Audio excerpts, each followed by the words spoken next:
A dieta anti-inflamatória não existe, que possamos afirmar com certeza que a inflamação é sempre o fenômeno que provoca a doença, nisso eu não concordo tanto. Sem inflamação, eu morro. Você vem ouvindo há 10 anos que a inflamação crônica está te matando. Ficar doente é mais complicado do que parece, mas temos um contexto tão nocivo em todos os sentidos que é normal estarmos assim. Que existe uma dieta anti-inflamatória e que tudo isso se resolve com cúrcuma e ômega 3. A cúrcuma em pó não faz nenhum sentido. Bem, a maioria disso é... A maioria das pessoas que têm uma inflamação crônica está como que presa nessa primeira fase de ataque contínuo. Hoje, no Melhor que Ontem, está aqui na minha frente Miodrag Borges, nutricionista, sociólogo e autor de um livro que já deixa clara a sua tese no próprio título, No Lolhamos Inflamación. Poderíamos dizer que, em contextos pró-inflamatórios, nosso sistema imunológico tende a obter energia a partir da glicose. Se a história da inflamação está mal contada, bem-vindo ao Melhor que Ontem, Miodrag Borges. Bem-vindo, Miodrag, como você está? Muito obrigado, estou extasiado, é um absoluto prazer estar aqui de verdade, porque valorizo muito todos os anos de trabalho que você tem e a boa divulgação que faz. Então, o fato de você ter me convidado para estar aqui, de verdade, foi um presente. Eu estou contente e feliz de ter você aqui, além disso, dar um perfil muito especial. Normalmente, os divulgadores, no final, quem vem do mundo da ciência e da saúde precisa aprender a se comunicar para divulgar e você fez o contrário, não é?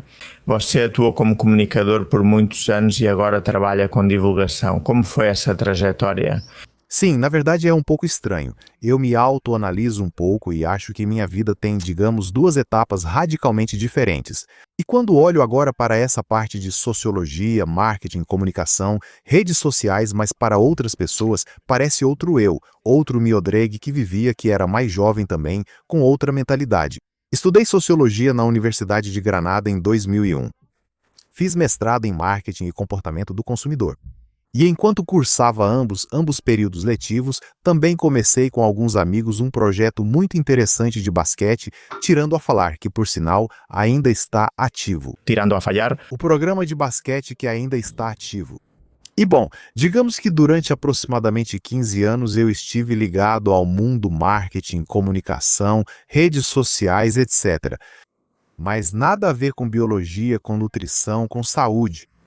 Até que dei uma guinada radical lá por 2016, porque descobri que achava que tinha vivido enganado. Ou seja, vi vários vídeos sobre mitos alimentares, nutrição, sobre laticínios, sobre o glúten e de repente eu disse... É que eu não prestei absolutamente zero atenção ao que era saúde e nutrição, a alimentação. E de repente acho que vivi de costas para uma realidade que quis explorar e comecei, me envolvi. Foi como uma toca de coelho. Da qual eu não soube curiosidade pessoal ou qual foi a motivação? Não foi uma doença, nem foi uma coisa de dizer vamos ver o que eu encontro aqui pessoalmente? Por sorte não foi doença, mas agora com tudo o que sei, e já disse isso publicamente, agradeço por não ter chegado tarde para cuidar da saúde. Ou seja, sou alguém que durante muitos anos se cuidou muito pouco. O esporte sempre fez parte da minha vida, mas o álcool também. Bebia muito, principalmente na época da universidade. Me alimentava mal, cheguei a pesar 113 quilos, ou seja, tinha um contexto imunometabólico. Que desfavorável? E de vida bastante desfavorável, que por sorte, até onde eu sei, não tive nenhum tipo de problema e espero que no futuro continue assim, porque agora me cuido infinitamente mais do que antes, não é? Então, não foi por um problema de saúde, mas sim por uma questão estética. E quando comecei a perceber o impacto que meu estilo de vida poderia ter em doenças futuras, isso obviamente serviu de incentivo para que eu mudasse radicalmente minha maneira de viver. Muito bom. E a tese principal do seu trabalho, pelo menos o mais recente, seu livro, não é? Vai um pouco contra a corrente, não é? Porque, bom, todos nós, divulgadores que nos dedicamos a isso, vimos o grande auge do conceito de inflamação no marketing, não é? Externamente é para vender, não é? Até mesmo em termos de audiência e de público, só a palavra inflamação já soa desfavorável. Acho que é algo muito visceral com que as pessoas se identificam rápido, né? Inflamação, e você entende errado com frequência. Mas aí você chega e diz, não, espera aí. Na verdade, a inflamação não é a causa de todas as doenças crônicas não transmissíveis, mas sim um sintoma de algo que está mais abaixo, né? Algo mais profundo. Conta isso pra gente. Claro, Permita-me colocar na mesa uma ideia que acho que você vai achar muito interessante antes de responder especificamente a sua pergunta. Acho que com a inflamação nós nos equivocamos, assim como fizemos durante décadas com o câncer. E é que nós denominamos no singular, falamos de inflamação como se fosse um único fenômeno, assim como fizemos com o câncer, quando agora sabemos que são doenças. São mais de 100, tipos diferentes de câncer. Então, a inflamação é um fenômeno que pode se manifestar de várias maneiras diferentes. Não existe apenas uma inflamação. A forma como o seu corpo responde a um mesmo estímulo pode ser diferente da forma como o meu responde. Então, nesse sentido, precisamos começar a abrir nossa mente. Inflamação não é um conceito fechado, porque não é a mesma coisa a forma como, por exemplo, um organismo vai expressar isso. Um sinal imunológico via fator de necrose tumoral interleucina 1 e interleucina 6. Qualquer tipo de inflamassoma, etc, etc. Ou seja, no final das contas, o que qualquer pessoa que esteja nos ouvindo precisa entender é que o corpo vai receber alguns sinais e vai, digamos, ativar um processo inflamatório. Esse processo inflamatório nem sempre será igual. Não tem nada a ver o que pode acontecer no cérebro com os astrócitos, uma inflamação mediada pelos astrócitos no cérebro, com uma inflamação mediada pelas células de Kupfer no fígado. Que os macrófagos tipo 1 no tecido adiposo, por exemplo, visceral, ou se encontrarem LDL oxidada nas paredes arteriais. E os três são tipos de macrófagos. São, digamos, o mesmo tipo de célula imunológica, mas têm características e contextos diferentes. E como tudo isso, a inflamação não vai ser igual em uma doença neurodegenerativa, em um câncer ou em qualquer doença autoimune ou autoinflamatória. Então, acho que esse detalhe nós deixamos passar despercebido. Nunca vi ninguém dizer, olha, cuidado porque inflamação A não é a mesma coisa que inflamação B, ou se eu ativo o corpo por aqui ou ativo por outro caminho, não é? Agora, respondendo à sua pergunta e sabendo que há grande variedade de respostas imunológicas, para mim, o que está claro é que em doenças como o câncer, diabetes, hipertensão arterial, todas as doenças do contexto moderno, a inflamação vai estar presente. A inflamação crônica de baixo grau vai estar presente. O desequilíbrio imunometabólico, ou seja, como nossas células imunológicas conseguem energia e realizam seu trabalho, também vai estar presente. Agora, afirmar categoricamente que a inflamação sempre vai ser o fenômeno que provoca a doença, nisso eu já não concordo tanto. Porque não sabemos aquela clássica pergunta, se veio antes o ovo ou a galinha. No diabetes, por exemplo, o que começa primeiro? Uma certa incapacidade de gerenciar a glicose ou uma inflamação que pode provocar, porque, é verdade, no nível do sistema imunológico. Podemos causar desequilíbrio no controle da glicose, mas, provavelmente, a nutrição e o estilo de vida, nesse caso, tenham favorecido uma inflamação e um desequilíbrio nessa gestão dos carboidratos, não é? Então, é claro que eles vão estar na base e vão ser fundamentais tanto no aparecimento quanto no tratamento. Mas, como eu te disse, acho que é incorreto pensar que sempre vão ser a causa. Claro. Podemos associar a maioria das doenças crônicas não transmissíveis à inflamação crônica de baixo grau? Sim. Mas isso não significa que seja o principal fator causal por trás do seu desenvolvimento, Muitas vezes existe uma bidirecionalidade aí, como você disse. A resistência à insulina causa inflamação crônica, a inflamação crônica causa resistência à insulina, e é difícil demonstrar aí o que veio primeiro, o ovo ou a galinha, Algumas pessoas que entendem de farmacologia podem pensar, sei, Miodrag, que existem fármacos biológicos, aqueles que terminam em AB, certo? E que em muitas doenças, como doença inflamatória intestinal ou artrite reumatoide e muitas outras doenças graves, geralmente associadas a muita inflamação, eles têm um efeito potente e benéfico em relação à sintomatologia. Mas isso realmente significa que estão curando o transtorno ou simplesmente estão tratando o sintoma? Para mim, não há dúvida. Eles só estão tapando o buraco e apagando um foco, mas não a inflamação toda. Ou seja, para ficar claro, no caso dos medicamentos biológicos, como eu disse antes, há muitos tipos diferentes de inflamação. Os medicamentos biológicos atuam em momentos ou mecanismos imunológicos diferentes. Podemos falar, por exemplo, você citou a artrite reumatoide, se não me engano, e certas doenças, patologias a nível intestinal, como Crohn, colite ulcerativa, onde esses biológicos vão tentar inibir o fator de necrose tumoral. Há outros biológicos que podem atacar prostaglandinas, como a prostaglandina E, se não me engano. Em outros casos, há medicamentos que impedem os linfócitos BCD20 de cumprirem suas funções habituais. Mas eu perguntaria, meu sistema imunológico, ou seja, o medicamento está apagando um incêndio ou uma superexpressão imunológica, porque não é o mesmo. Ou seja, uma pessoa quer enfraquecer o seu sistema imunológico ou quer equilibrá-lo, porque esse é um dos principais questionamentos do livro. Temos um problema, que é termos associado a inflamação a algo negativo, algo contra o qual devemos lutar, algo que precisamos apagar, mas isso não é verdade. A inflamação precisa ser reequilibrada. Precisamos que nosso corpo, para lutar contra um perigo, primeiro tenha essa primeira fase de ataque e depois tenha a segunda fase, a de recuperação, a de fazer com que tudo volte ao normal. Então, nesse sentido, os medicamentos biológicos, em primeiro lugar, só inibem uma parte. Em segundo lugar, tudo precisa acontecer, algo que aprendi. Quanto mais estudo inflamação e saúde, mais entendo isso.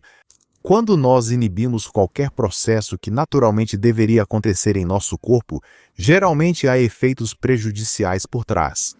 Isso pode ser visto tanto com medicamentos biológicos quanto com ibuprofeno, sobre o qual comentei recentemente nas redes sociais.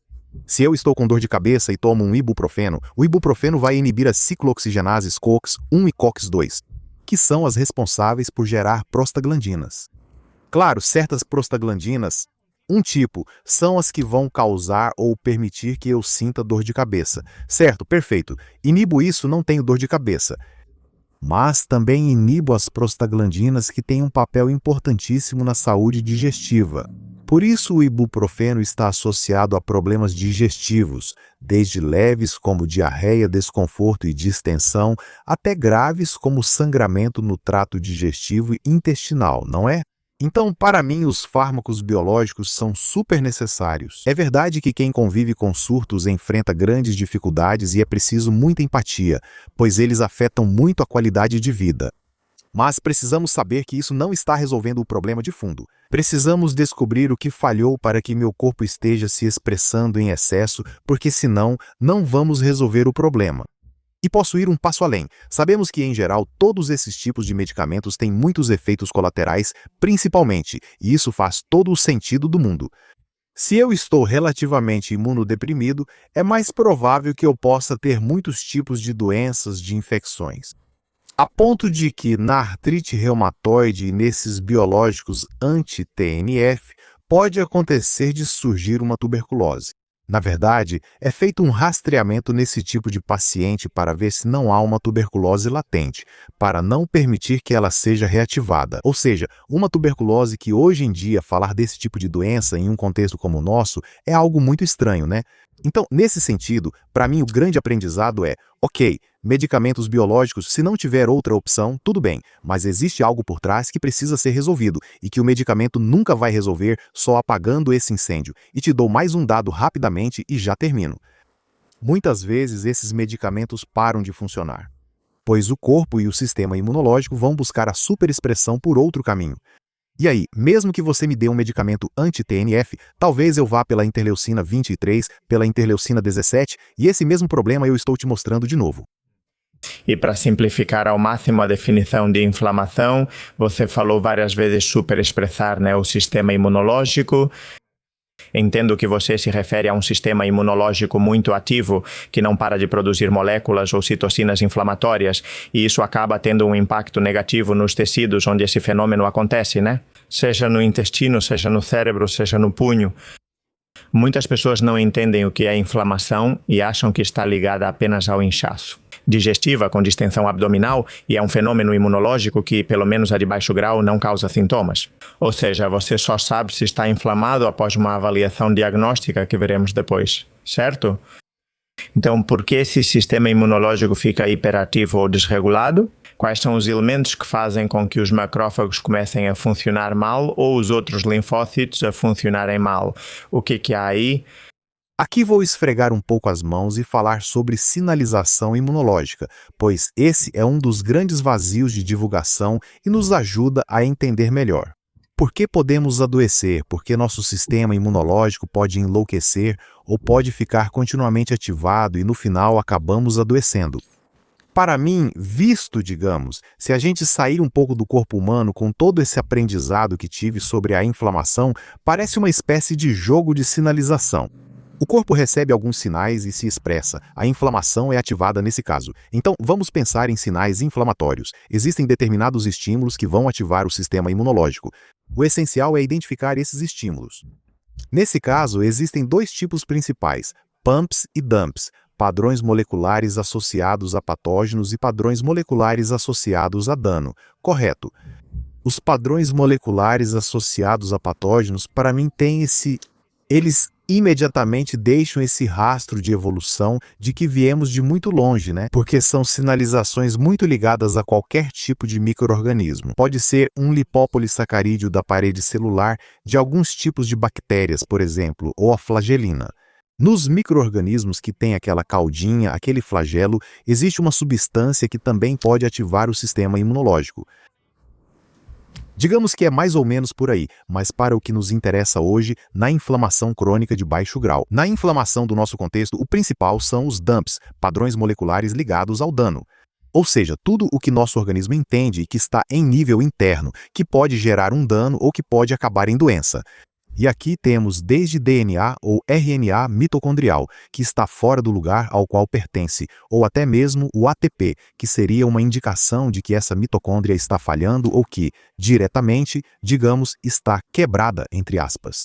O mesmo acontece com o DNA celular ou o RNA celular, ou seja, se não estiver onde deveria, isso vai gerar um alarme, um alerta imunológico. Uma molécula de LDL que esteja oxidada, um adipócito disfuncional, ou seja, aquele que já passou por um processo de hipertrofia e hiperplasia, um adipócito que já não comporta mais moléculas de gordura e que vai estar gerando um sinal imunológico 24 horas por dia, 7 dias por semana. Vai recrutar macrófagos para que o fagocitem, porque realmente é um problema ou pode ser um problema para a saúde.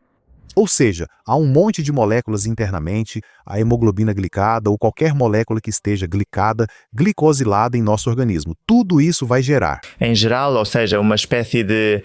podemos ver o sistema imunológico como uma espécie de policiais ou bombeiros que observam todos esses elementos DUMPs que sinalizam dano ou potencial problema em diferentes tecidos, não é? E que vão lá tentar resolver ou entender o problema, não é? Totalmente, mas podemos adicionar uma camada extra, que é o fato de que, no próprio processo homeostático do nosso dia a dia, reciclamos cerca de 300 milhões de células em geral. Acho que são mais, mas vamos considerar 300 milhões de células.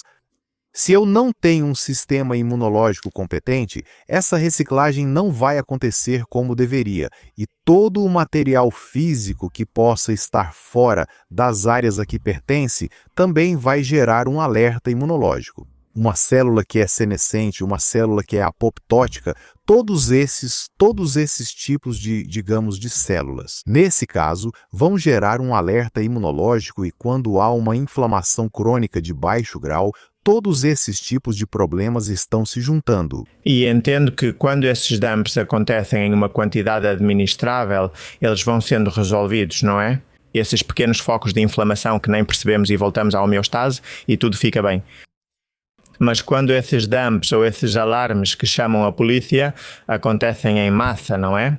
Porque temos um excesso brutal de adipócitos, ou porque temos uma hemoglobina glicada nas alturas, ou porque temos, sei lá, uma disfunção, seja qual for, ou estão entrando muitos patógenos pelo sistema digestivo, porque temos permeabilidade intestinal.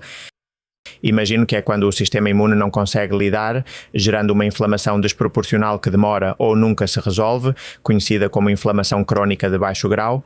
Exato, essa é mais ou menos a hipótese que eu também tenho, né? Quer dizer, com todo esse aprendizado.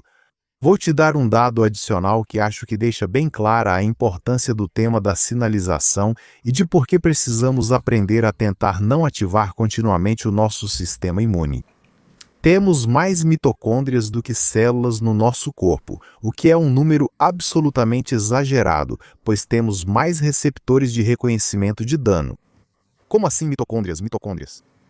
Ou seja, o número acho que está entre os 5 principais tipos de moléculas ou entidades que existem no nosso organismo. Abaixo da água, aminoácidos, ácidos graxos e pouco mais. Ou seja, é uma quantidade incrível. Para mim, isso deixa clara a importância da sinalização imunológica. Ou seja, estamos sendo monitorados o dia todo numa tentativa de sobreviver. Isso nos leva inevitavelmente à ideia básica de que, antes de tudo, o nosso organismo prioriza a sobrevivência em todos os sentidos, e o sistema imunológico deixa isso claro, não é? E quando o sistema imunológico erra e começa a atacar elementos do próprio corpo, doenças autoimunes, não é?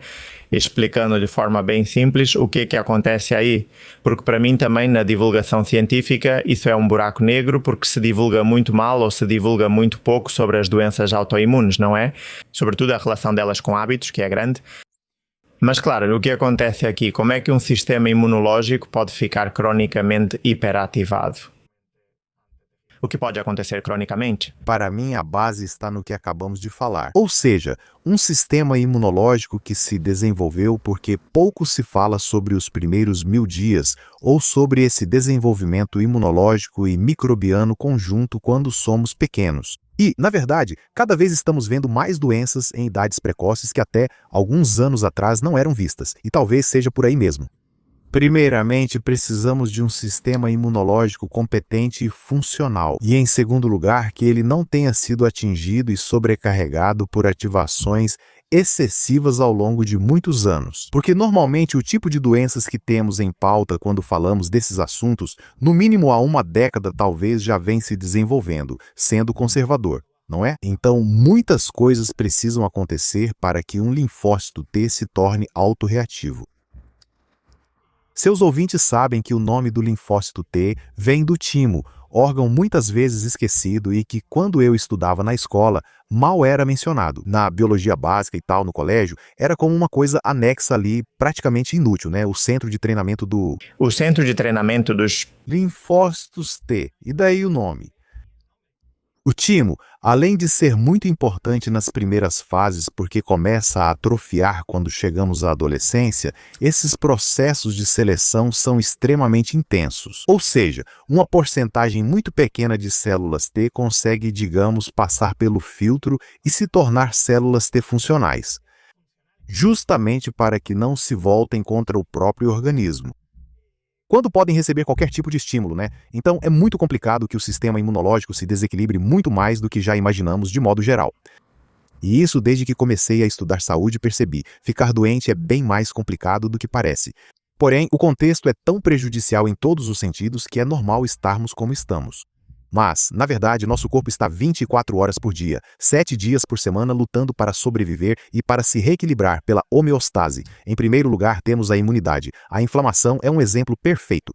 Se eu tenho um estímulo inflamatório, assim que consigo resolvê-lo, assim que percebo que já não vai ser um perigo, o corpo começa a reequilibrar tudo em nível de citocinas, em nível de reparação, etc. Então, tentando responder à sua pergunta de por que o sistema imunológico pode se voltar contra nós, para mim a resposta pouco científica seria saturação de trabalho. Ou seja, demos tanta carga de trabalho para ele que em algum momento ele falhou. Eu sempre digo, imagina um filme de guerra. É mais fácil que um companheiro atire em outro quando estão sem dormir por uma semana e sem comer e em um contexto muito complexo, do que se, talvez, eles estejam treinando nos quartéis, comendo na hora certa, descansando e tal. Ou seja, acho que é por aí a saturação absoluta de trabalho que ainda faz com que a gente entre em um ciclo e, quando você quiser, a gente entra na parte imunometabólica ou metabólica do sistema imune. Porque a forma como as células imunológicas conseguem energia para justamente atacar ou resolver também impacta nesse ciclo. Sim, gosto porque é um tema que conecta várias coisas. A relação entre estresse e sistema imune também é muito importante de explorar, com certeza. Olha, e eu gostei muito da reflexão que você fez de que é mais difícil adoecer, ou seja, é mais difícil ficar doente do que não ficar doente de verdade. Porque com a quantidade de partes que o nosso organismo tem e com a nossa complexidade, seria de se pensar que é muito fácil alguma coisa falhar, né? Mas justamente não adoecemos porque temos uma maquinaria complexa de reparação, reciclagem, readaptação, retorno à homeostase, que funciona 24 horas por dia, 7 dias por semana, todos os dias da nossa vida, né? E por isso, mesmo em um contexto desfavorável, é mais comum não adoecer do que adoecer, né? Então, eu acho que as pessoas subestimam, né, a capacidade que tem dentro desse corpo para se manterem livres de doenças. E ainda assim há tanta doença porque temos um contexto tão desfavorável, tão distante do que nosso corpo realmente precisa, tão distante da nossa biologia, que chega a ser incrível. Se você me permite uma pequena reflexão sobre isso, eu gosto muito de pensar que deveríamos começar a enxergar a saúde não de fora para dentro, a partir do que fazemos e como isso impacta, mas sim de dentro para fora. Acredito que nosso organismo já possui tudo para adoecer e morrer. Ou seja, não precisamos de estímulos externos porque podemos criá-los internamente. As espécies reativas de oxigênio são criadas pelas mitocôndrias. Determinadas moléculas podem passar por processos que as tornam aberrantes, como glicação em alguns casos, oxidação em outros, mas oxidação e também peroxidação. Acúmulo de proteína anômala. Exato. E tudo isso normalmente de fato tem a ver com o contexto. Ou seja, nós damos um contexto que faz com que as moléculas passem de A para B de maneira aberrante, porque essa molécula A conseguimos lidar perfeitamente, mas essa molécula B já causa um dano. Na verdade, um dos exemplos mais claros, e minha cabeça explodiu completamente há alguns meses quando descobri isso, é que nós podemos chegar a gerar dentro do nosso próprio organismo uma molécula chamada metilglioxal. O metilgloxal geralmente começa a ser gerado quando há um excesso de lactato. Não está diretamente relacionado ao lactato, mas é verdade que quando o lactato está em excesso, e pode haver aqui difusão mitocondrial, ou podemos pensar no câncer e na inflamação crônica de baixo grau. Vamos ter mais lactato do que o nível basal, então vamos gerar esse MGO.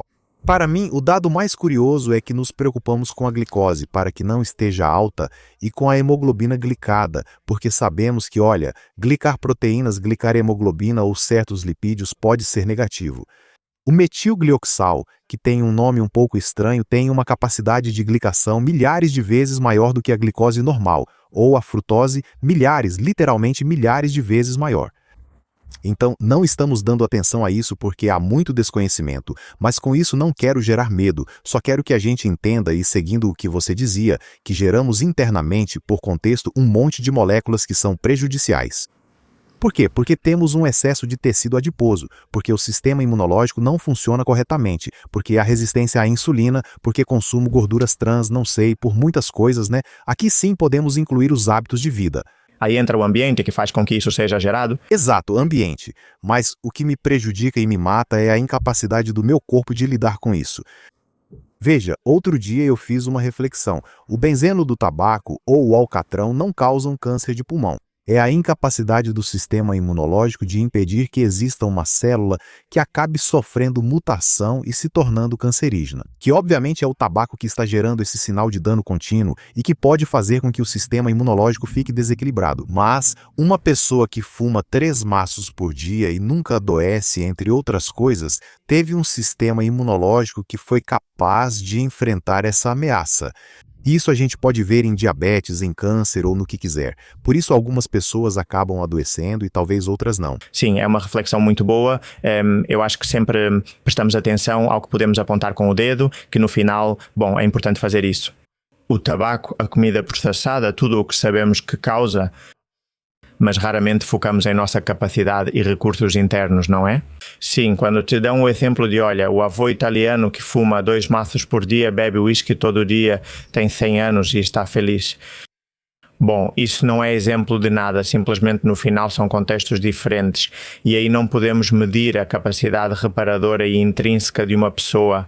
Bom, não sei se podemos, mas acho que não. E também tem uma parte genética, certo? A genética sempre vai estar presente, mesmo que em uma porcentagem pequena. Em tudo isso também tem. Claro, mas o que eu concordo com você é que no final a doença é uma interseção desse dano externo do espossoma e dessa capacidade interna de reparação. E que uma das melhores garantias ou um dos melhores seguros de saúde que podemos ter é não só não nos expormos. Às vezes de forma neurótica, neurológica ou muito, digamos, obsessiva, neurótica, com muito medo, né, que às vezes gera mais estresse do que qualquer outra coisa. Não se trata apenas de erguer uma barreira contra o mundo exterior, tem gente que sai na rua sem saber o que comer, não vai para uma cidade porque tem poluição, vive assustado com os microplásticos e vive com medo das coisas que fala. que você não pode escapar delas, mas sim focar em melhorar tudo o que for possível. Sua capacidade de recuperação, que no final volta a depender dos hábitos, volta a depender do exercício físico, fundamentalmente na gestão do estresse e todo esse estresse interno que carregamos dentro e que é oculto, né? Na nutrição e no descanso noturno. Em resumo, é isso que você pode fazer para otimizar, e tomara que a terapia gênica chegue logo, com uma injeção que potencialize seus mecanismos reparadores, especialmente na instabilidade genômica. Mas isso, hoje em dia, é ficção científica. Então sim, sem dúvida, no final das contas, é preciso prestar atenção ao que está fora e ao que está dentro. E voltando à inflamação, que a gente acabou desviando um pouco do assunto, mas tudo bem, eu gosto disso. Dizemos que a inflamação crônica de baixo grau é um fogo que nunca se apaga completamente. Como ela normalmente se apaga? A inflamação, porque eu acho que todo mundo presta atenção ao que inicia a inflamação, que são os dumps e os pumps que mencionamos, mas como ela se apaga? Existe também um mecanismo que apaga a inflamação, certo? Claro. Eu sempre tento explicar isso de uma forma bem simples. Digamos que o processo inflamatório agudo, o do sistema imune inato, tem basicamente duas fases. Uma primeira fase, que é essa de ataque, da qual estivemos falando quase o tempo todo, e uma segunda fase, que seria a de reparação, recuperação, homeostase, retorno à calma, retorno ao equilíbrio.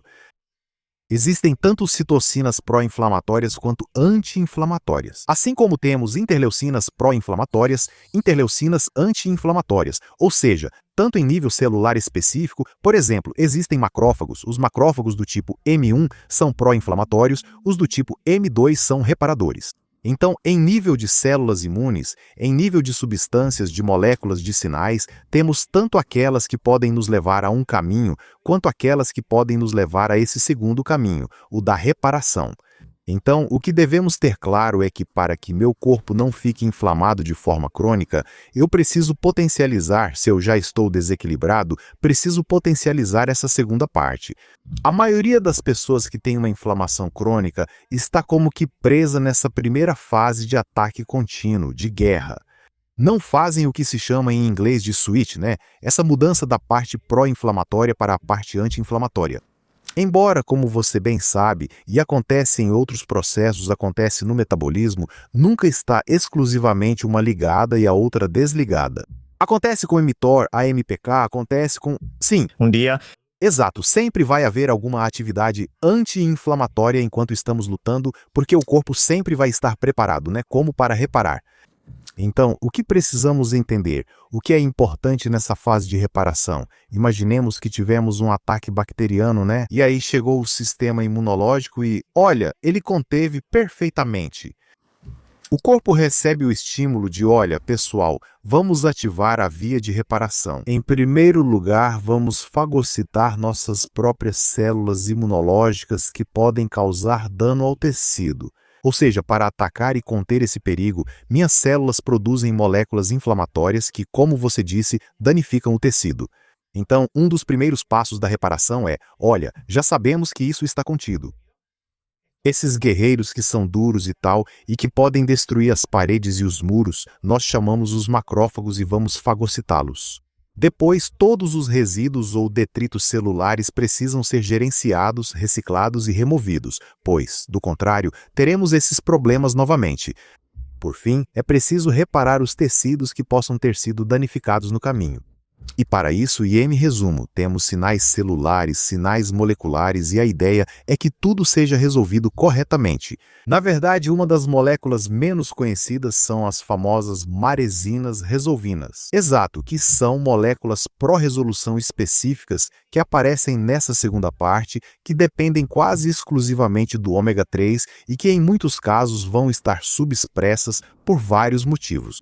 O nutricional, se eu não tenho ômega 3, se não tenho base para gerar essas moléculas, obviamente elas não podem ser sintetizadas, ou porque, de novo, dizemos que ficamos ancorados nessa primeira fase, não é? Se houver barulho demais, fogo demais, o corpo não vai começar a chamar, digamos, os bombeiros. Nesse caso, teria que chamar o helicóptero porque o fogo é grande demais, não é? Então, se o estímulo for grande demais, essa segunda fase não vai acontecer.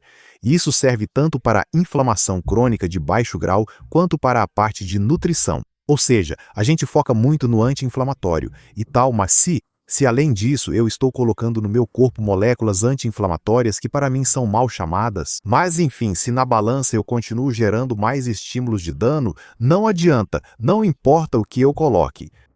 É como tentar esvaziar o oceano, né, com um balde de água. Não chega nem perto. E bom, você que vem do marketing, Mio Draghi, que tem uma ampla formação em marketing, eu te pergunto, conta pra gente com honestidade. Então, a dieta anti-inflamatória existe mesmo ou é mais uma construção do marketing? A dieta anti-inflamatória não existe. Eu tenho isso bem claro, mas não é que seja só uma opinião, ou pelo menos é uma opinião baseada em ciência. Vamos expor os motivos. Perceba que só nesse tempinho que estivemos conversando, já vemos a complexidade de uma estrutura, de um órgão praticamente vivo, no qual convergem não só células, órgãos e substâncias ou moléculas, digamos, específicas.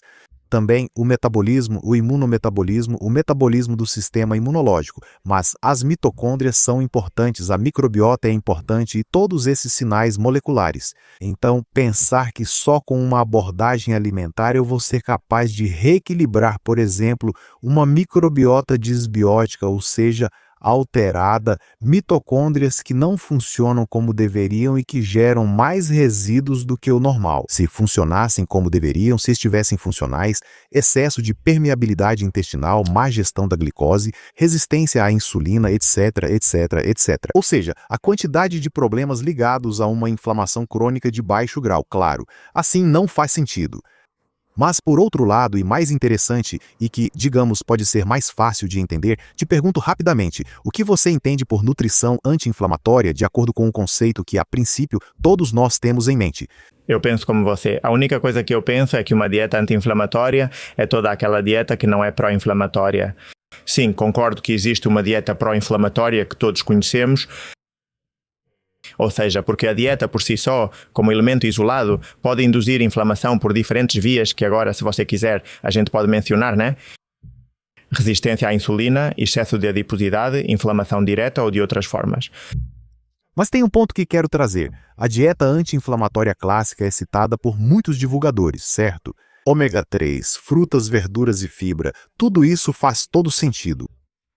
Mas quando falamos de compostos específicos, esses que vendem muito nas redes sociais, curcumina, resveratrol, etc, etc, através da dieta, não conseguimos incorporar as quantidades que a ciência comprova, que realmente tem esse efeito. Às vezes é difícil incluí-los com suplementação. Imagina então comer, sei lá, sardinha 3 vezes por semana, né? Então, aí já não faz sentido por si só, mas podemos voltar ao início da entrevista. Uma dieta, qualquer abordagem, o melhor modelo do mundo agora, até com inteligência artificial, porque se é anti-inflamatória, primeiro que já partimos de um erro. Esse conceito de que devemos apagar, lutar e viver sem inflamação é comum. Já vi até livros chamados Viver Sem Inflamação. Mas, se eu viver sem inflamação, eu morro. Uma dieta, essa abordagem pode inibir fator de necrose tumoral, interleucina, um interleucina 6, ou seja, toda a gama de expressões do sistema imunológico, né? Não faz nenhum sentido. Então, eu posso ter uma vida anti-inflamatória? Talvez aí sim. Ou seja, isso não tira o fato de que eu acho que a parte nutricional é absolutamente essencial. São coisas diferentes. Mas, sozinha, uma nutrição anti-inflamatória não vai reverter uma resistência à insulina. Não vai reverter o fato de eu ter disfunção mitocondrial e tantas outras coisas que são importantes em uma inflamação crônica de baixo grau. Eu sempre pergunto para muitos convidados se eles pudessem comer perfeitamente e serem sedentários ou se moverem muito e comerem uma dieta ocidental, o que escolheriam para a saúde deles? Por enquanto, bom, não sei o que você escolheria. Escolho o movimento. Com o conhecimento que tenho, essa é minha escolha. Muito bem. Acho que a maioria escolhe movimento e eu também escolheria isso para mim, porque no final das contas não existe dieta. Não há dieta, por melhor que seja, capaz de compensar os efeitos do sedentarismo, ou seja, isso é impossível. Então sim, também, isso também fala daquela hipótese que mencionamos antes, de potencializar seu mecanismo interno versus evitar o externo. Não. Totalmente. Por isso sempre pensei nisso. Veja, você mencionou aquele italiano de mais de 90 anos que fumava. Eu vi, e isso talvez venha da minha vida sociológica, é uma opinião, vou deixar claro. Isso não é ciência, mas sim, Sim, mas também dá para trocar de opinião aqui. em muitos casos, pessoas que chegam a idades avançadas com, digamos, estilos de vida que poderíamos chamar de pouco saudáveis ou que poderiam ser muito melhorados, geralmente tiveram, acima de tudo, vidas muito ativas. Ou seja, aquela pessoa do campo, do interior, que continua se levantando de manhã, que continua trabalhando do seu jeito, mesmo que depois tome o vinho, até mesmo um cafezinho com aguardente antes de sair e tal. Mas é uma pessoa ativa. Podemos pensar agora na força de preensão e tal. Sim, ou seja, muscularmente, em muitos sentidos, provavelmente essa pessoa deu estímulos ao corpo dela em prol de, digamos, limpeza, desintoxicação ou cura, se é isso que devemos considerar. Claro. Mas também vejo nesses perfis, no perfil típico do cafezinho com conhaque e cigarro, que costumam ser, e digo costumam, pessoas com, digo só tentando encontrar uma explicação, né? Pessoas com laços sociais muito fortes. Ou seja, é a pessoa típica que vai ao bar e sim, toma seu cafezinho com conhaque, mas cumprimenta outras 20 pessoas que além disso são seus amigos porque os vê todos os dias. Depois vai para casa, fica com a família e à noite sai de novo com os amigos. Acho que aí a ciência ainda tem muito a nos ensinar sobre o efeito protetor das relações sociais. Sim, porque pelo menos nas histórias e observações que pude ver na minha vida, esse fator costuma estar presente naquela pessoa de quem você fala. Se ela não se cuida, porque tenho 3 doenças e essa pessoa com 85 anos está perfeitamente bem. E também existe um certo ikigai. Eu gosto da parte individual de, mesmo se levarmos isso para o campo, bem, olha, é que existem ciclos, né? E eu colho os tomates agora. Enquanto estamos gravando, temos uns tomates incríveis na região do Vale do Guadalhorce, aqui em Málaga. Claro, também ter um motivo para se levantar, coisas para fazer. O motivo pode ser conversar com seus amigos, talvez a desculpa de ir trabalhar ou passar algumas horas de manhã seja depois tomar alguma coisa na hora do almoço ou no aperitivo e tal. Acho que aí tem um impacto muito mais importante, na verdade. Vivemos na era em que estamos percebendo que a parte emocional tem um impacto no físico muito maior do que pensávamos. Me assusta a direção que tudo isso toma, pois está cada vez mais difícil nos relacionarmos disso, tenho certeza. Não, imagino que seja porque estamos presos a uma tela 24 horas por dia, 7 dias por semana, mas cada vez está mais difícil preencher essa parte, né? Priorizar o aspecto social em relação à amizade ou ao relacionamento amoroso é como se já tivessem colocado na nossa cabeça que isso não é prioritário, quando na verdade é absolutamente prioritário. Concordo. Sobre inflamação, qual suplemento do nicho anti-inflamatório você acha mais superestimado? Talvez o mais subestimado, se você acha que existe algum? Olha, superestimado. Vou te dar 2. Um que não é exatamente um suplemento, mas que já mencionamos, a cúrcuma, que vende tanto nas redes sociais. Como se um shot de cúrcuma com gengibre de manhã ou com óleo de coco já fosse praticamente mágico. A cúrcuma em pó não faz nenhum sentido, ou seja, quando pensamos em anti-inflamação. Isso tem a ver porque a curcumina, que é o composto que nos interessa e que a ciência identifica como benéfico, favorável em vários níveis, tem biodisponibilidade muito baixa e, além disso, a absorção que fazemos internamente é muito pequena. Então, a cúrcuma como suplemento nem entra aqui. A de ervanário, aquela que é a cúrcuma moída. Exato. A cúrcuma em pó não serve pra gente, mas olha, ela é muito boa.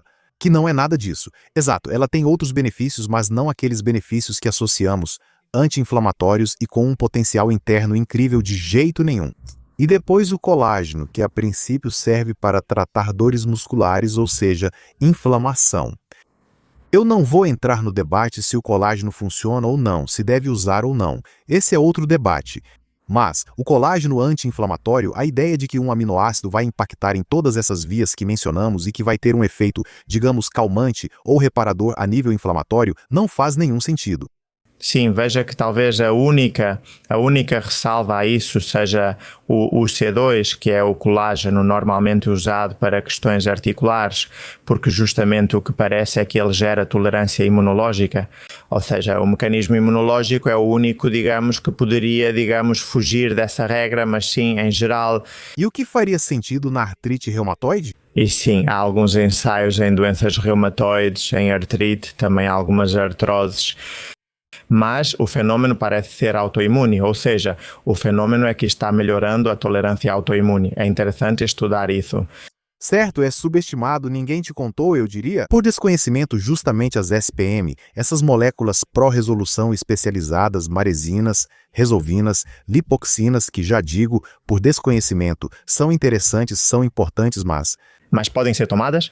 podem ser tomadas sim, já existe algo sobre isso. Por isso, se isso parece estranho até para você que está atualizado, imagine, sim, no mercado já existem algumas marcas, inclusive na Espanha, que têm esse tipo de compostos ou precursores de SPM. Para resolver a inflamação, olha, vou estudar isso porque me interessa e eu não conhecia absolutamente nada sobre isso. Entramos em um bloco que eu acho que é o bloco central do episódio, que é o imunometabolismo. O metabolismo já é algo abstrato e pouco compreendido, agora vamos focar no metabolismo do sistema imunológico, ainda mais complicado, né? Então, por que e quando surgiu esse termo? Qual é a história do imunometabolismo? Você vai explicar isso no livro, né? Sim, tem uma história muito curiosa. Bom, também é uma história que foi evoluindo e, na verdade, os primeiros que deram passos nem sequer sabem que deram passos para que se criasse uma área chamada imunometabolismo. No século XIX, alguns cientistas já perceberam que certas pessoas podiam passar por um processo viral muito agudo, como uma meningite. De repente, o corpo dessas pessoas parecia que tinha uma espécie de diabetes transitória. A tal ponto que alguns desses pacientes, digamos, eram tratados por diabetes e não por meningite. Ou seja, os resultados dos exames ou o que podiam prever naquele momento era que aquela pessoa estava apresentando um quadro de diabetes. Então, vamos lutar contra esse problema de controle da insulina. O que acontece? Quando a infecção era resolvida, quando o problema viral era resolvido, também deixava de existir aquela diabetes ou aquela resistência à insulina, digamos, transitória. O que, bom, hoje sabemos ou podemos começar a entender o porquê, mas naquela época era uma coisa muito louca, né? Ao longo do século XX, começaram a ser feitas outros tipos de pesquisas e principalmente começou-se a observar muito a relação da obesidade com resistência à insulina, obesidade, resistência à insulina, dislipidemia e também algo relacionado ao sistema imunológico. Por aí, até que de umas 2 décadas para cá, essa área de estudo realmente começou a ganhar força. Sobretudo aliado ao conceito de meta-inflamação, que é a inflamação ligada ao metabolismo. No fim, trata-se de imunometabolismo nas células imunológicas.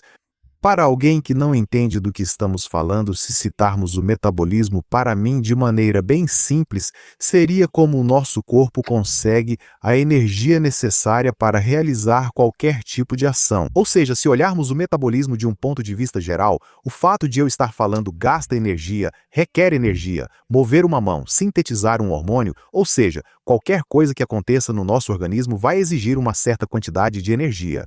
E para isso temos uma série de vias de caminhos muito complexos a nível bioquímico que vão produzir, digamos, essas moléculas, esse ATP, né? Que costuma-se dizer, essa moeda energética que é a energia que vamos utilizar. No nível imunológico, obviamente, não podemos ser diferentes. Tanto as células quanto a geração, a síntese de moléculas e tudo mais vão precisar dessa geração de energia. Se você quiser, eu entro no mundo do imunometabolismo celular e inflamação, tudo bem. De forma também bem resumida, poderíamos dizer que em contextos pró-inflamatórios, quando há uma guerra a ser lutada, nosso sistema imunológico tende a obter energia a partir da glicose, certo? Do carboidrato, desse substrato principalmente. Enquanto que em fases mais de resolução, de reparação, vamos recorrer a vias mais limpas. Bom, esse é um detalhe importante. A via glicolítica costuma ser mais rápida, mas também gera resíduos. É como uma via, poderíamos dizer, mais suja, entre aspas. No entanto, a beta-oxidação de ácidos graxos e a fosforilação oxidativa seriam as principais vias metabólicas quando o corpo está reparando e finalizando esse processo inflamatório. São vias muito mais eficientes, geram mais ATP, digamos, a cada ciclo e, além disso, geram menos resíduos. É como se comparássemos gasolina com energias renováveis. Assim como dissemos antes, um detalhe interessante para quem entende um pouco mais. Nunca uma via estará ativada a 100% e as outras a 0%. E, na verdade, existem muitas outras vias, via arginina, lactato, ciclo de Krebs, ou seja, metabolicamente existem muitas outras vias, mas de forma resumida acho que isso é o mais interessante. A inflamação vamos associar com a glicose e a anti-inflamação, se quisermos chamar assim, com a beta-oxidação de ácido graxo e outras vias mais limpas. Então, qual é o grande problema em uma inflamação crônica de baixo grau? Que normalmente as pessoas ficam presas em geral. E suas moléculas, seus macrófagos? M1, por exemplo, há um monte de moléculas ou de células imunológicas, de moléculas, células, que podem ter um fenótipo pró-inflamatório ou anti-inflamatório. E a maioria, em um contexto, se eu receber estímulos suficientes, vou estar sempre nesse contexto, nesse formato pró-inflamatório.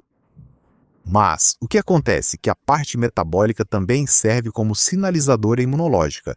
Então, se eu estou continuamente gerando pela via glicolítica, por um lado, por exemplo, há um excesso de lactato que é um sinalizador imunológico. Por sua vez, pode-se gerar resistência à insulina, porque os transportadores começam a falhar devido a um excesso de acidificação do meio, ou seja, há uma complexidade bioquímica, estou resumindo bastante, mas podemos dizer que a ideia geral é inflamação, glicose, anti-inflamação, ácido graxo e que a maioria das pessoas está em uma glicólise aberrante constante. E o paradigma da glicólise aberrante é, então, o câncer. Esse seria o exemplo que poderia nos mostrar para onde não queremos ir. O que acontece?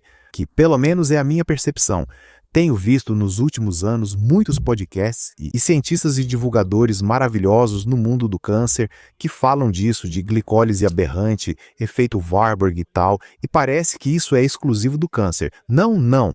Na inflamação crônica de baixo grau, ocorre naturalmente o efeito Warburg.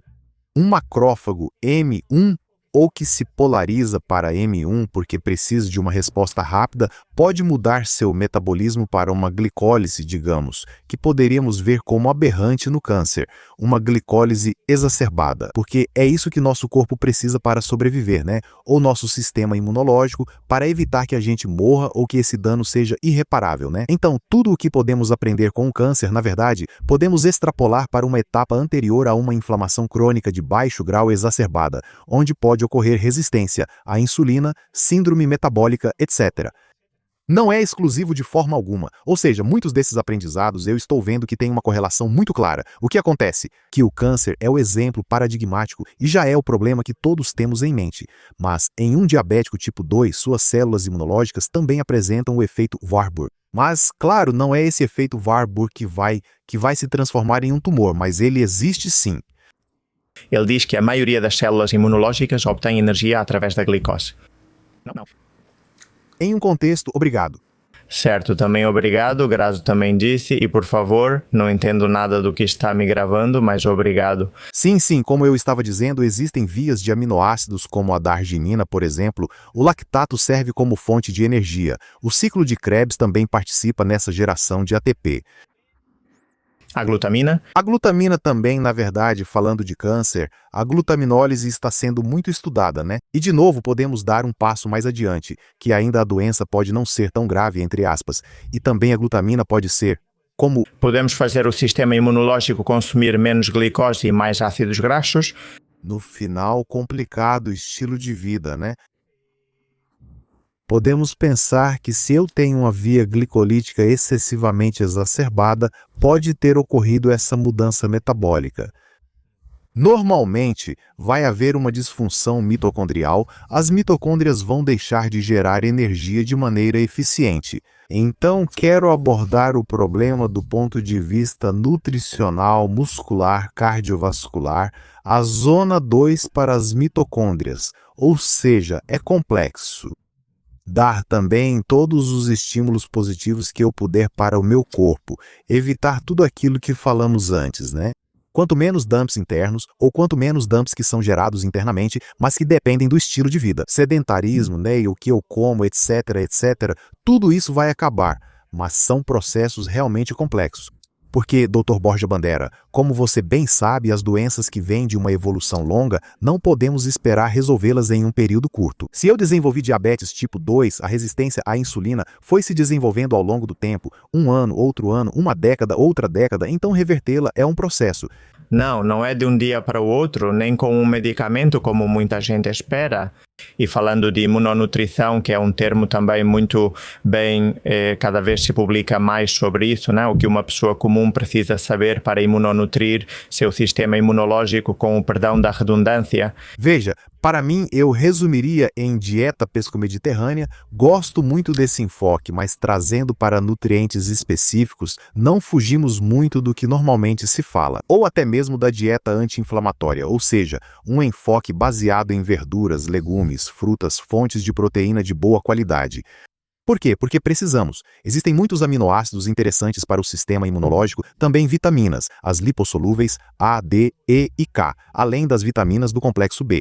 Quanto aos micronutrientes, há minerais específicos, por isso prefiro a dieta pesco-mediterrânea, porque o zinco, o iodo, alguns minerais que encontramos mais em alimentos do mar, têm uma presença muito maior justamente neles, não é? Fibra para cuidar da microbiota, que indiretamente vai ser importante para o sistema imunológico. Os nucleotídeos, dos quais pouco se fala, ou seja, são moléculas que vão nos ajudar a sintetizar outras relacionadas ao nosso DNA. E por aí vai a coisa, ou seja, nada realmente extraordinário. Bom, cuidar bastante também do ômega 3, que novamente a gente associa aos alimentos do mar. Por essa parte, digamos, de resolução da qual eu te falei antes, essas moléculas pró-resolução especializadas. E é que não existem produtos mágicos se quisermos incorporar essas substâncias que entendemos como anti-inflamatórias e tal. Perfeito, não há nenhum problema. Ou seja, o resveratrol da casca da uva é fantástico, e a uva em si não tem nenhum problema. Cúrcuma, gengibre e até um smoothie verde de vez em quando. Sim, além disso, emocionalmente, se você acha que está se curando, olha, talvez isso tenha até um impacto maior, mas não existe mágica nisso de imunonutrição. E podemos matar de fome ou superalimentar nosso sistema imunológico? Sim, em ambos os casos, ou seja, eu posso estar desnutrido ou não nutrir corretamente meu corpo. Posso ter uma dieta rica em energia, em calorias, mas pobre em micronutrientes. Com isso, talvez não tenhamos todas essas substâncias em quantidades suficientes. Com isso, eu posso matá-lo. E depois também podemos superexpressar inflamação por um excesso de energia, de tecido adiposo, de quantidade de gordura no corpo. Na verdade, para mim, e não tenho nenhuma dúvida, o tecido adiposo disfuncional é o DUMP, é o sinal inflamatório mais importante. Se você me perguntasse qual seria a primeira coisa que eu gostaria de combater em alguém com inflamação crônica de baixo grau, seria o tecido adiposo disfuncional, caso a pessoa tenha, porque nem todo mundo vai ter tecido adiposo disfuncional. Sempre me vem à mente uma garota que possa ter uma disfunção. Uma amenorreia hipotalâmica pode ocorrer com percentual de gordura muito baixo, mas internamente pode haver sérios problemas inflamatórios, não é? Nesse caso, não quero atacar os adipócitos, pois não são o problema. Mas, em linhas gerais e pelo volume populacional, eu diria primeiro aos adipócitos, ou esse excesso de gordura visceral, e em segundo lugar, hiperpermeabilidade, excesso de permeabilidade intestinal. Ou seja, a parte digestiva tem um impacto. Sim, na parte de matar de fome, eu acho que as pessoas entendem porque têm os filmes da, Segunda Guerra Mundial, dos campos de concentração, das fomes. No fim, pessoas morriam por infecções simples de vírus ou patógenos inofensivos quando saudáveis, mas na desnutrição podiam ser fatais. Mas na parte sobre nutrição é onde eu acho que as pessoas não entendem, né? Aquela mentalidade de avó, né? De estar bem nutrido, de ser grandão. Associar isso a uma maior força do sistema imunológico costuma ser bem equivocado, porque a sobrenutrição também enfraquece o sistema imune. No final, não conseguir utilizar toda a energia que você está colocando no organismo também é um estressor enorme, né? Isso está por trás da resistência à insulina, talvez seja o conceito mais relacionado ao que estou dizendo. Mas, como você disse antes, muitos alarmes disparam quando você está colocando muito mais energia do que o seu corpo pode utilizar. Porque o seu corpo diz, já está bom, obrigado, mas estou totalmente, digamos, sobrecarregado por tanta energia que está chegando, tantos aminoácidos, tanta glicose, tantos ácidos graxos, que eu não sei o que fazer com eles. Está tudo funcionando para redistribuir isso da forma menos prejudicial possível, mas nesse, digamos, trabalho também se gera muito sobrecarga imunológica, né? Eu imagino. Exatamente, e podemos ligar isso de novo com o que eu te dizia há pouco. Quando eu tenho excesso de tudo, é mais fácil que uma molécula de LDL acabe passando para a parede arterial e se oxide. Quando eu tenho um excesso de tudo, é mais fácil que haja glicação, que qualquer tipo de proteína ou gordura que eu tenho no corpo sofra mutação, porque são geradas outros tipos de moléculas e processos que em homeostase não aconteceriam. E isso costuma acontecer. Costuma passar despercebido, como eu comentava antes sobre o metilglioxal. Ou seja, só em um contexto específico certas coisas vão acontecer. Então, se eu consumo uma quantidade enorme de calorias, e principalmente, aqui podemos incluir ultraprocessados, etc., todo esse conceito de má alimentação que temos em mente. Não é só o impacto direto disso que estou absorvendo e gerenciando, mas tudo o que vai acontecendo em outros lugares do meu corpo que vão gerar moléculas que são perigosas para a saúde. E depois esquecemos algo fundamental, que a sobreabundância, a sobrenutrição, ativa cascatas moleculares que inibem mecanismos reparadores. No final, quando estamos em modo anabólico, como a maioria das pessoas passa muito tempo por dia, os processos catabólicos, que são os reparadores, são a MPK e todas as cascatas que vêm depois, né? Estão expressas em menor quantidade. Famosa autofagia. Então vão-se acumulando ainda mais erros que o sistema imunológico precisa enfrentar. O sistema imunológico está sobrecarregado, cada vez mais erros, menos reciclagem, menos reparo e menos eliminação de resíduos e de proteínas anómalas. E é aí que entra a disfunção metabólica do sistema imunológico, não é? Exatamente. E para mim, e normalmente nesse contexto, uma pessoa que se alimenta como estamos falando, duvido que os nutrientes que ela esteja fornecendo ao corpo sejam justamente ômega 3, vitaminas lipossolúveis e tal. Geralmente é uma grande carga energética, gorduras pouco saudáveis, etc. Álcool e outras coisas. É muito difícil se sobrealimentar com bons alimentos porque, bom, digamos que a boa nutrição normalmente coloca um freio. Existem mecanismos de saciedade que estão muito bem conservados evolutivamente. O lactato, você mencionou antes.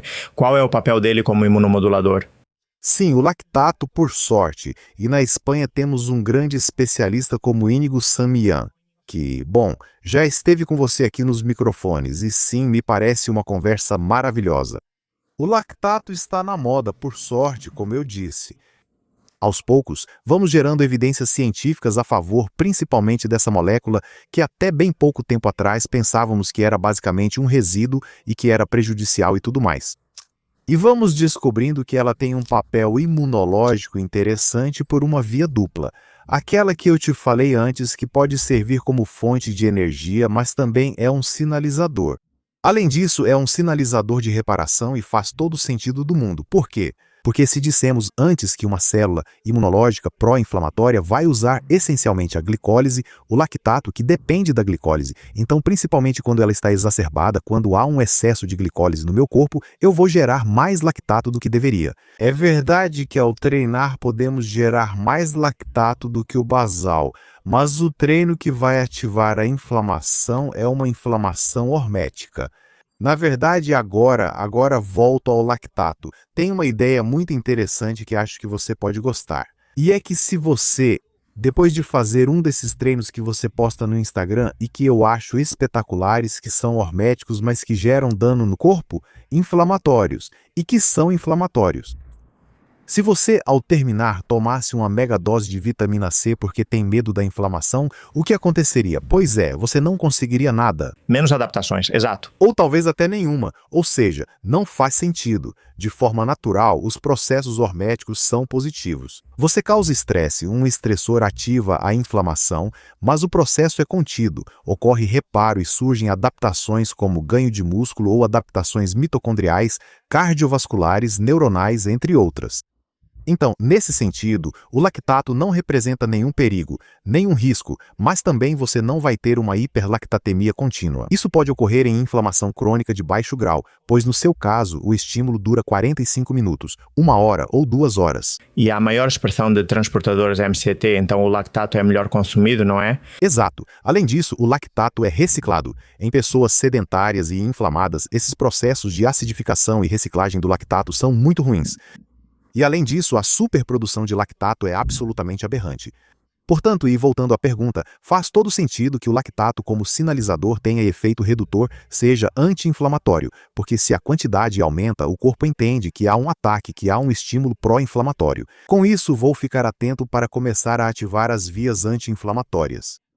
Certo, ou seja, o papel é imunomodulador, mais inibitório, mas ao mesmo tempo tenta resolver a inflamação. Assim como o cortisol, que é anti-inflamatório no conceito clássico, Até passado o ponto, né? Claro, aí exageramos.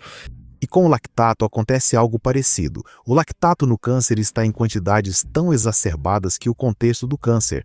O lactato ajuda a tornar o ambiente muito ácido, pouco amigável para as nossas células imunológicas e, em geral, para tentar resolver essa inflamação e conseguir atacar o câncer. Mas, numa primeira fase, com o lactato, digamos, aumentado, mas relativamente controlado, ele vai atuar como um sinal inibitório. Muito bom. Outro tema, outro bloco do qual você fala muito no livro é a microbiota. Qual é a relação da microbiota com o sistema imunológico? Para que serve a microbiota para o sistema imune? A microbiota é absolutamente essencial para o sistema imunológico, sobretudo considerando que nos nossos primeiros 1000 dias, ou seja, desde quando estamos como embrião até o nascimento. Nos primeiros anos de vida, durante a formação do sistema imunológico, a microbiota é tão presente que se torna o principal estímulo. Veja que dissemos antes que os PAMPs, esses padrões moleculares associados a patógenos, que vêm de muito longe, bem, os primeiros estímulos imunológicos são os PAMPs, ou seja, eu passo pelo canal de parto da minha mãe e recebo uma primeira colonização, principalmente de lactobacilos, que são os que estão presentes na microbiota vaginal, embora existam outros também. Se um bebê, e por isso a amamentação é tão interessante, quando vai ao seio da mãe, recebe tanto micro-organismos que podem vir do próprio leite, quanto tudo o que está ao redor da areola, do mamilo, etc. Ou seja, em uma primeira fase vital, a microbiota é fundamental. E na idade adulta, principalmente há uma via direta e indireta de impacto a nível imunológico. Por um lado, como sempre dizem, ela age como um treinador imunológico, pois possui moléculas que mantêm o sistema imunológico em alerta. Esses lipopolissacarídeos, essas flagelinas, várias estruturas próprias da microbiota residente, vão manter o sistema imunológico em alerta. Na verdade, até sabemos que no caso do Helicobacter pylori, que é um patógeno potencial, há pessoas que podem passar a vida toda sem que isso represente um problema, sem que tenham uma infecção.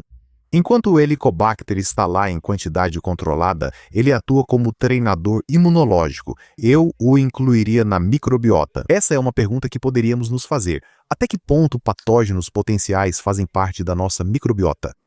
Pois eu não sei, porque a Candida albicans, no caso das mulheres, muitas das que estão nos ouvindo sabem, poxa, a candidíase, a Candida albicans vive na maioria das pessoas sem causar problemas. Nós, homens, também temos candida, em outras áreas. Então, há patógenos potenciais que não são realmente patógenos se não dermos o contexto adequado. Enquanto o contexto for adequado, eles serão treinadores, pois vamos mantê-los sob controle.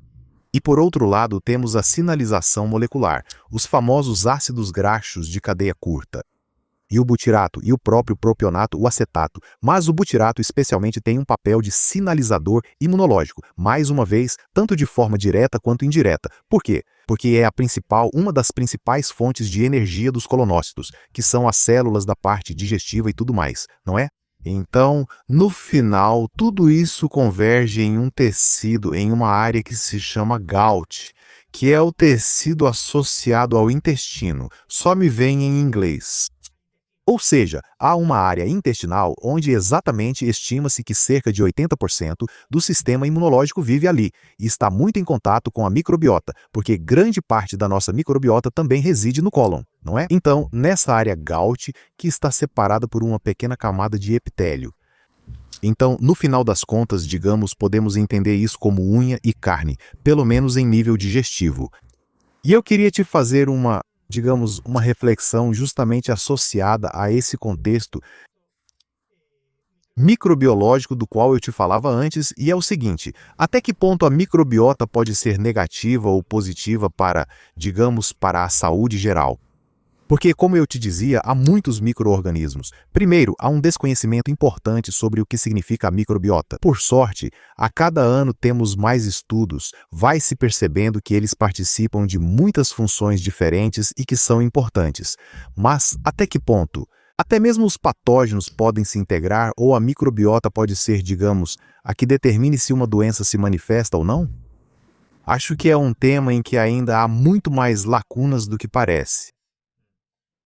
Você acha que existe algum probiótico que tenha evidências científicas sólidas para dizer eu fico só com esse? Ou seja, o que tem mais evidência ou o que você mais gosta? Para algo específico ou tudo. Se você tiver que escolher um no geral. Generalistas não tem nenhum. Que fique claro, não existe probiótico preventivo nem que funcione para mim. Quando eu atendia, muitos perguntavam o que posso tomar. Claro, estamos vendo que a microbiota é muito importante. O que eu posso tomar para cuidar dela? Não. Probióticos, suplementos probióticos não tem evidência, não fazem sentido. Melhor os probióticos através dos alimentos, claro. Colocamos aí fermentação, alimentos fermentados e assim você estará cuidando de forma gentil e diária da sua microbiota. Com grande evidência, eu diria Lactobacillus rhamnosus, GG para diarreia, associada a antibióticos e Saccharomyces boulardii, que é uma levedura, também nesse sentido. Sobretudo em casos de diarreia, existe um tipo de diarreia infantil, mas na diarreia associada a antibióticos, que costuma ser um problema bastante comum ou que afeta uma grande parte da população. Mas a ressalva que precisa ser feita e que é importante é que é verdade que hoje é uma ciência incipiente, o estudo, digamos, dos probióticos. A especificidade da cepa, ou seja, é preciso ir até a distinção final do tipo de micro-organismo para. E além disso, que a ciência comprove que tem um impacto concreto. É muito complicado que um probiótico chegue ao mercado e que sirva para muitas coisas, né? Então, nesse sentido ainda, e voltando àquela pergunta polêmica de antes, você acha que os testes comerciais de microbiota têm utilidade? Se não, por quê? Para mim, não. Para a população em geral. E o motivo, tão simples quanto o fato de que ainda temos tantas lacunas que acho que a informação que fornecem não é suficiente para justificar o valor que normalmente se paga. Esse seria o resumo sem entrar nisso também, tá? A microbiota oral tem impacto na saúde? Que não seja oral, sim. A microbiota oral é uma das, por exemplo... Uma doença cardiovascular, sim. Sim, já estamos vendo há anos que a microbiota oral, principalmente quando está desbalanceada, uma disbiose oral por porfiromonas gingivalis, Treponema denticola, mas principalmente por porfiromonas gingivalis. Tem sido relacionada em estudos tanto com doenças neurodegenerativas, principalmente Alzheimer, quanto com problemas cardiovasculares. Foram detectadas gingipaínas, ou as próprias bactérias em placas de ateroma, por exemplo, ou também, como eu te disse, no cérebro em problemas como o Alzheimer. Ainda a ciência não é consistente, ou seja, não podemos falar em causalidade. Não podemos dizer, olha, se você tem uma periodontite exacerbada, uma disbiose na boca, você tem mais chances de ter um evento cardiovascular. Não podemos afirmar isso. Mas, pouco a pouco, as evidências vão ganhando peso de que a saúde bucal tem um impacto muito além da cavidade.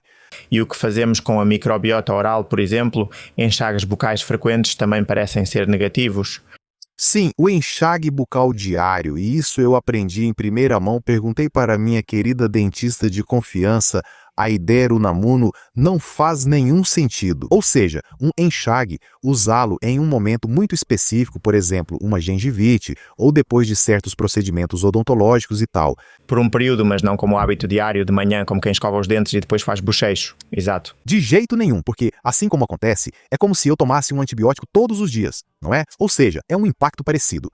A publicidade diz que enxaguantes bucais são ótimos porque eliminam tudo, mas não quero acabar com minha microbiota saudável. Claro, mas nem na boca nem em lugar nenhum, não é? Então, nesse sentido, esses enxaguantes bucais podem até eliminar alguns patógenos, mas também vão eliminar a microbiota que vive com você. Boa mensagem essa. Vamos passar para ingredientes específicos, tudo bem? Ingredientes que estão em produtos que consumimos diariamente e que preocupam as pessoas. Dá para falar muito sobre isso, mas vamos ver sua opinião de forma concisa. Por exemplo, sobre o tema dos adoçantes.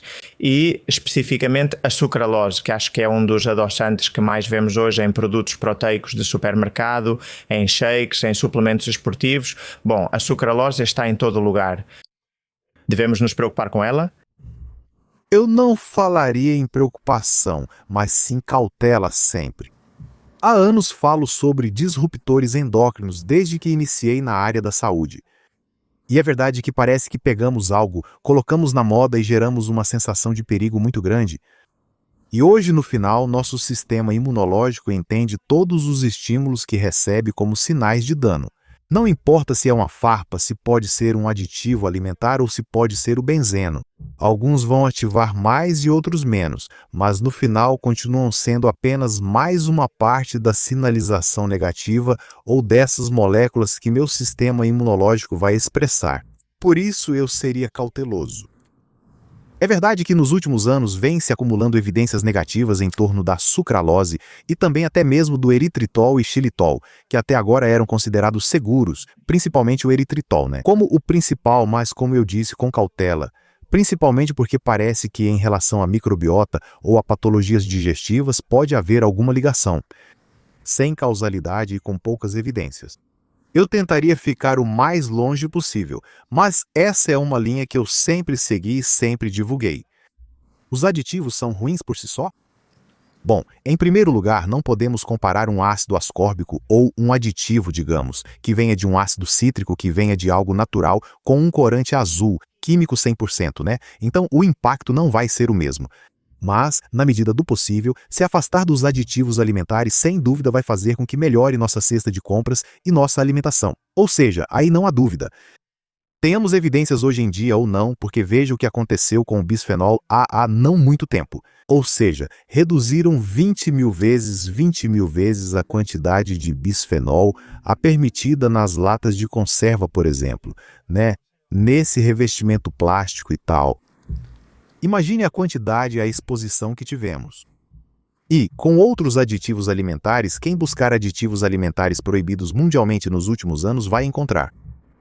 Se procurar aditivos alimentares proibidos pela EFSA, mas não por outra agência, vai encontrar, o que não faz nenhum sentido. Por que nos Estados Unidos estudos científicos levam à proibição de certos aditivos para proteger a saúde, enquanto aqui isso não acontece? Por que Noruega e Suécia fazem isso e a Espanha não? Há muita incongruência nisso. Por quê? Por política?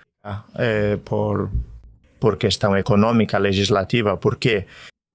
Não sei. Talvez, Pode ser algo econômico, pode ser, falta de clareza legislativa, não sei. Mas essa é a realidade. Com dados objetivos, sabemos que alguns aditivos são permitidos em certos países e em outros não. Alguns aditivos foram retirados ao longo dos anos por apresentarem possíveis efeitos mutagênicos e cancerígenos. Outros tiveram a dose reduzida, então precaução, medo. Não, precaução sim. Mas enfim, a mensagem é que reduzindo os aditivos você vai melhorar a sua saúde em geral. Sua alimentação com certeza, porque um limão não tem... Um limão de produção local não tem. Se comprarmos limões fora de época, aos quais colocam fungicidas e tal para mantê-los por vários meses, aí sim. Mas a maioria das frutas e verduras, aditivos mesmo não, pesticidas, herbicidas, isso já é outra coisa. E a carboximetilcelulose, que você também falava muito sobre ela? Sim, é a mesma coisa. É uma substância emulsificante que durante muitos anos foi usada em vários produtos. Sorvetes, por exemplo, é o que me vem à mente. E a evidência também começa a se acumular, especialmente no nível da microbiota. Evidência sólida o bastante para dizer, evite totalmente? Não, mas no final das contas, veja só que interessante, e eu gosto dessa ideia. Esse composto foi aceito, entre outras coisas, porque nós não conseguimos metabolizá-lo. Ele passa por todo o aparelho digestivo sem que a princípio haja qualquer, contato com ele. No entanto, a ciência, os estudos mais recentes perceberam que ao passar tão rápido pelo aparelho digestivo e por não conseguirmos metabolizá-lo, ele realmente tem impacto no muco intestinal, ou seja, nessa última parte do cólon e assim no muco, na microbiota que existe no nível do cólon e tal. O que a princípio o tornava bom na origem, claro, os CSC acho que foram aceitos em 1964, mas hoje em dia, com o conhecimento que temos, isso já não o torna tão bom ou até mesmo o torna prejudicial. E com a questão dos microplásticos, existe uma preocupação legítima ou é alarmismo?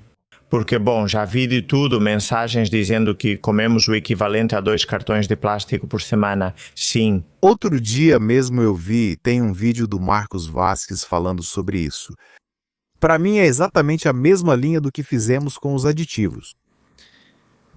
Alarmismo? Não. Ficar atento? Sim, sim, ou seja, há evidências sólidas de que cada vez temos mais microplásticos no sistema digestivo? Bom, não é sólida, mas há evidências se acumulando. Temos. Como eles chegam até nós? Por várias formas, desde água engarrafada até o peixe. Há uns 2 anos, o tema dos microplásticos em peixes esteve bem em alta. Temos conhecimento de que já existem bactérias degradadoras de plástico. Bactérias? Sim, sim, elas existem, mas com uma evidência muito, muito pequena. Ou seja, existe algum estudo na Coreia com um N muito pequeno?